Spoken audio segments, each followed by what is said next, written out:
अदानी समूह के शेयरों को आज बजट पर बजने वाली सरकारी तालियां भी नहीं बचा सकी। मिंट ने खबर छापी है कि Swiss investment company Credit Suisse ने अदानी समूह के बॉन्ड पर रोक लगा दी है। क्या इस खबर का भी अदानी के शेयरों पर असर पड़ा है? एक तरफ संसद में बजट की घोषणाओं पर मोदी मोदी चल रहा था, दूसरी तरफ भारत के सबसे बड़े कॉरपोरेट घराने पर दुनिया के बाजार में सवाल उठ रहे थे। अदानी समूह के शेयरों में गिरावट की खबरें कोई सामान्य घटना नहीं है।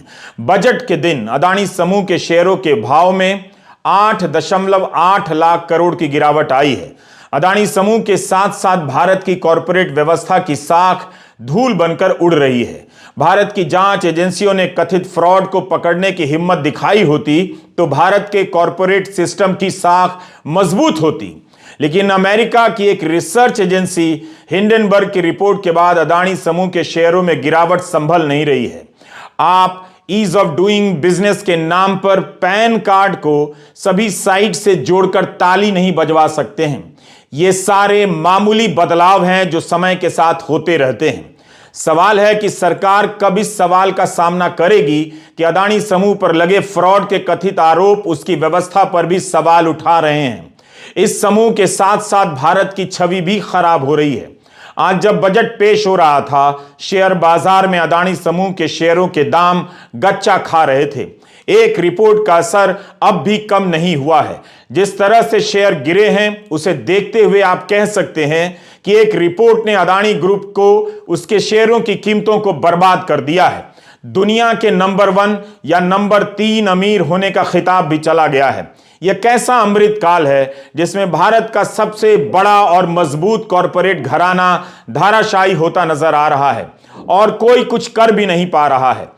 क्या फ्रॉड के कथित आरोपों में इतना दम है कि सामने से इसका बचाव सरकार नहीं कर पा रही है? जांच एजेंसियों से लेकर सेबी कहां है जो विपक्ष के नेताओं के मामले में अपने आप काम किया करती थी? अब इन एजेंसियों ने अपने आप काम क्यों नहीं किया है? अदानी ग्रुप के शेयर आज इस तेजी से गिरे हैं, बाजार में उसकी चर्चा ने बजट की तालियों को धो दिया है। आप देख रहे हैं यूट्यूब पर रवीश कुमार ऑफिशियल। हम यहां जेम्स विल्सन के ट्वीट का जिक्र कर रहे हैं। ट्विटर पर जेम्स विल्सन आंकड़ों की बेहतरीन समझ के लिए जाने जाते हैं। दोपहर 2:25 पर जेम्स विल्सन ने ट्वीट किया कि अदानी एंटरप्राइजेस के शेयरों के दाम में 15% की गिरावट आ गई है। इसके शेयरों ने लोअर सर्किट को छू लिया है। जब मार्केट में शेयर के दाम 2,528 रुपए प्रति शेयर के आसपास चले गए हैं तो एफपीओ को 3,276 रुपए के भाव से खरीदने वाले लगता है कुछ ज्यादा ही स्मार्ट होंगे। इसके तुरंत बाद जेम्स विल्सन दूसरा ट्वीट करते हैं कि अब तो बॉम्बे स्टॉक एक्सचेंज भी दिखा रहा है कि अदानी एंटरप्राइजेस 20% नीचे चला गया है, 2,380 पर आ गया है।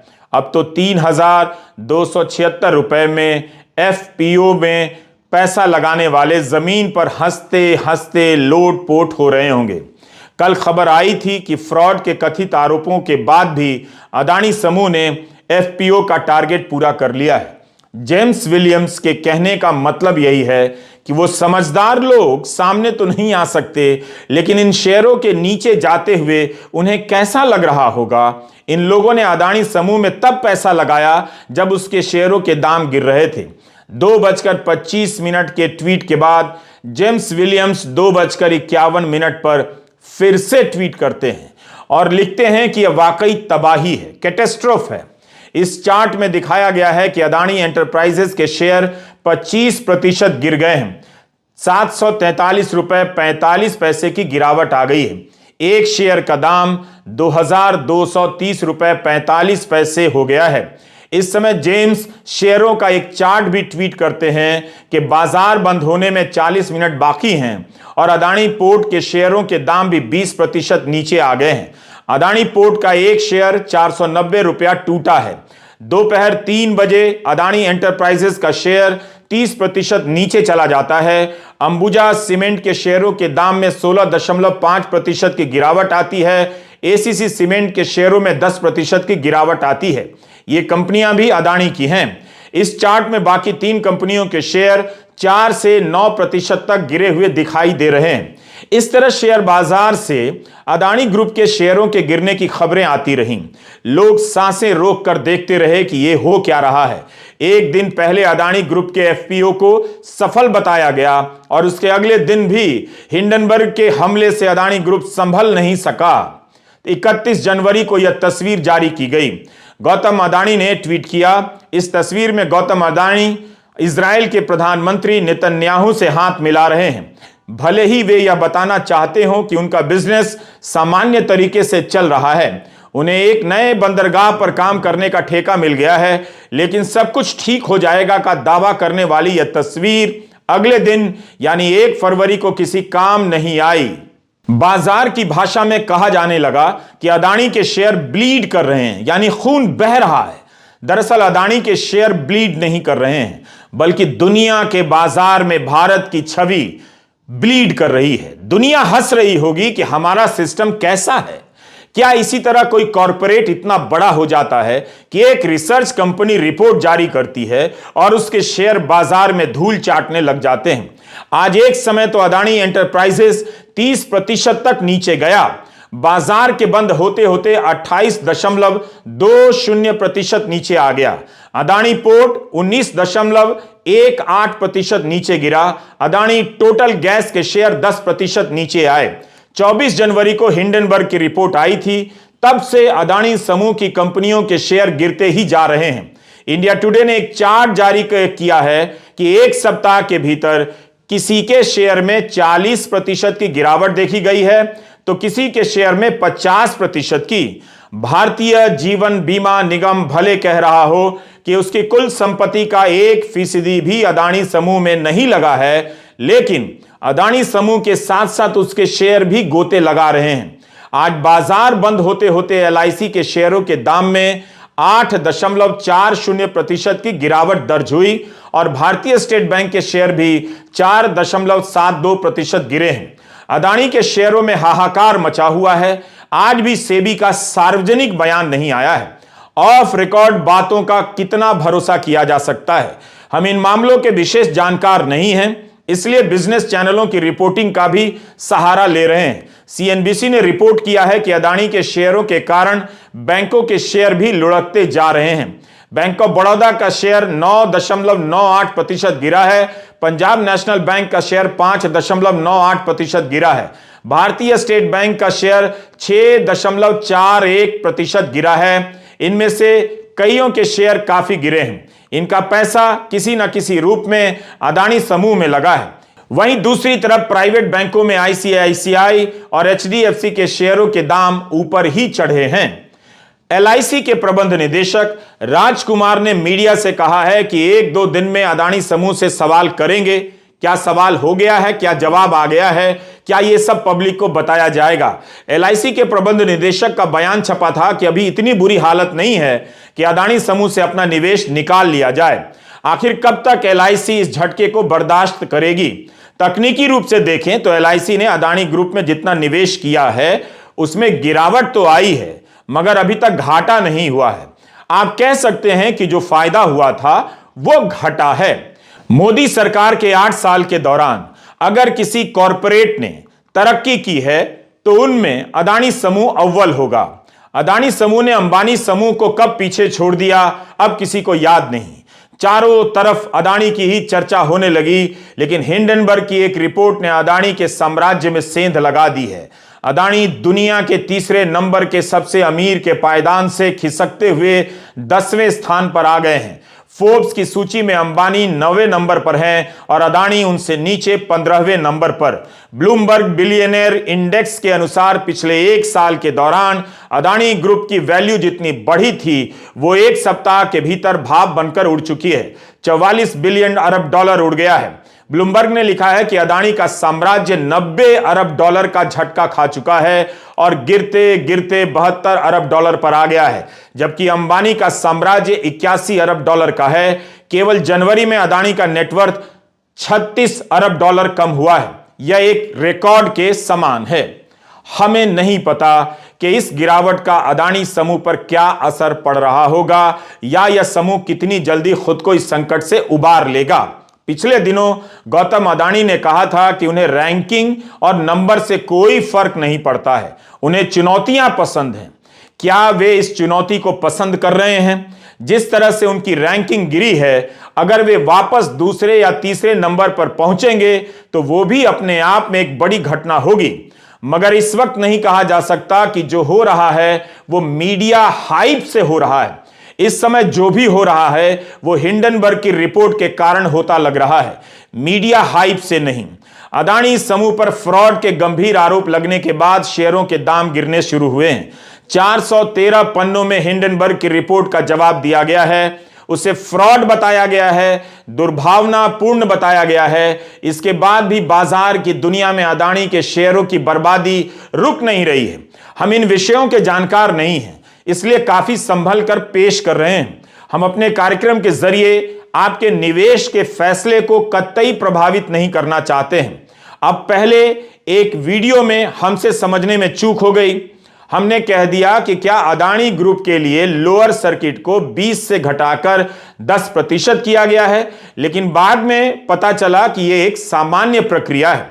ट्विटर पर कालिदास नाम के एक हैंडल ने बताया कि यह सामान्य रूप से होता है। कालिदास जी का शुक्रिया।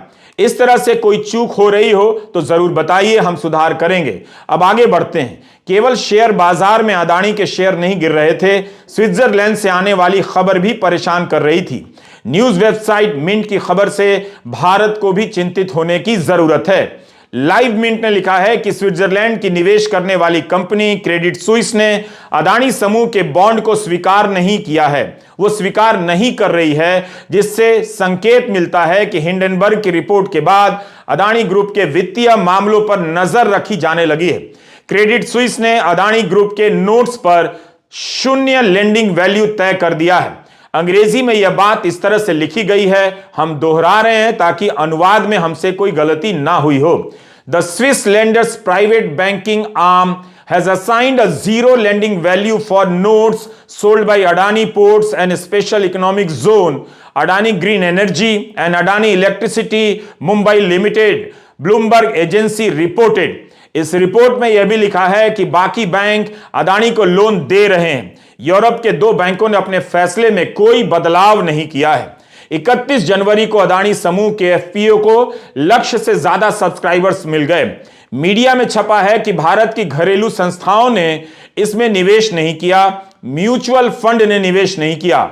इसका उदाहरण देकर ट्विटर पर सवाल उठाया जा रहा है कि इन सब का दूर रहना बताता है कि हर किसी को भरोसा नहीं है। बिजनेस स्टैंडर्ड में सामी मोदक की रिपोर्ट छपी है कि अडानी ग्रुप ने 20,000 करोड़ रुपए जुटा लिए हैं। अखबार लिखता है कि अडानी एंटरप्राइजेस के शेयरों के दाम बाजार में गिर रहे थे, लेकिन एफपीओ को 1.12 गुना ज्यादा सब्सक्राइबर मिले हैं। 16,000 करोड़ का निवेश मिल गया है। इसमें से 60% bid high net worth individuals HNI का है। इन लोगों ने अपने पारिवारिक फर्मों के जरिए निवेश किया है। ध्यान रहे, यह सूत्रों के हवाले से छपी हुई खबर है। बिजनेस स्टैंडर्ड ने लिखा है कि खुदरा निवेशकों ने उतना उत्साह नहीं दिखाया। रिटेल निवेशकों ने 12% ही सब्सक्रिप्शन लिया है और 3 दिनों तक एफपीओ में किसी घरेलू वित्तीय संस्थाओं ने हाथ तक नहीं डाला, म्यूचुअल फंड ने हिस्सा तक नहीं लिया। क्या इसे इस तरह से देखा जा सकता है कि म्यूचुअल फंड वालों को अडानी समूह में यकीन नहीं रहा? हम इसे सवाल के तौर पर रख रहे हैं। जैसा कि हमने कहा, मार्केट की कई बातों के तकनीकी पहलुओं को हमसे समझने में चूक हो सकती है, लेकिन बाजार के लोगों से चूक नहीं हो रही होगी। अगर किसी का अडानी समूह के शेयरों में विश्वास नहीं रहा तो वह दिल का मामला नहीं लगता, दिमाग का होगा। एक खबर और है, अडानी ग्रुप के कारण भारत अब मार्केट कैपिटलाइजेशन के मामले में चोटी के 5 देशों से बाहर हो गया है। भारत अब 6ठे स्थान पर आ गया है। गोदी मीडिया ने अपना गियर बदल लिया है। वो हर उस खबर की तरफ भाग रहा है जिससे वो अडानी ग्रुप पर रिपोर्ट करने से बच जाए। इसलिए हम जहां जहां जो भी छप रहा है उसे एक जगह जमा कर दे रहे हैं ताकि हिंदी के दर्शक इसे देख सकें और समझ सके कि किन बातों को विस्तार से नहीं बताया जा रहा है। यह भी बिजनेस स्टैंडर्ड की खबर है। शौकत दास की इसके अनुसार सेबी ने रेटिंग एजेंसियों के साथ अदानी फर्म को लेकर चर्चा की है। यह खबर भी सूत्रों के हवाले से छपी है। अभी तक सेबी ने सार्वजनिक रूप से कुछ नहीं कहा है। रेटिंग एजेंसी क्रिसिल ने सेबी के सामने अदानी समूह को लेकर प्रस्तुति दी है। कमाल है, ये रेटिंग एजेंसियां जब भारत की स्थिति खराब बताती हैं तो सभी 2 मिनट के भीतर इन्हें खारिज कर देते हैं। इनके फॉर्मूले को गलत सलत बताने लगते हैं। अब अदानी समूह के मामले में इन्हीं से कहा जा रहा है कि प्रस्तुतिकरण कर बताइए कि क्या मामला है। खैर, ये सब सूत्रों के हवाले से छपी हुई खबरें हैं। ऐसे समय में सारी बातें ऑन रिकॉर्ड होनी चाहिए। बाजार के जानकार आज 2 जगह पर सक्रिय दिखे। उनकी नजर बाजार पर थी, शेयर मार्केट पर, और उंगलियां व्हाट्सएप में। सब स्क्रीनशॉट लेकर भेजने में लगे थे कि देखो देखो अदानी के शेयरों का क्या हाल हो गया है। मार्केट के लोगों का ध्यान बजट में कम, अदानी के शेयरों पर ज्यादा लगा हुआ था। फ्रॉड के आरोपों के बाद यह हाल हो जाए अच्छा नहीं है। अब कोई जांच एजेंसी जांच नहीं कर रही है। अगर यह भारत पर हमला है तो लगता नहीं कि हमले का जवाब दिया जा रहा है। अदानी ग्रुप इस हमले का फिलहाल सामना नहीं कर पा रहा है। आगे जब कर पाएगा तब देखेंगे और बताएंगे। लेकिन आज का हाल बुरा रहा। नमस्कार, मैं रवीश कुमार।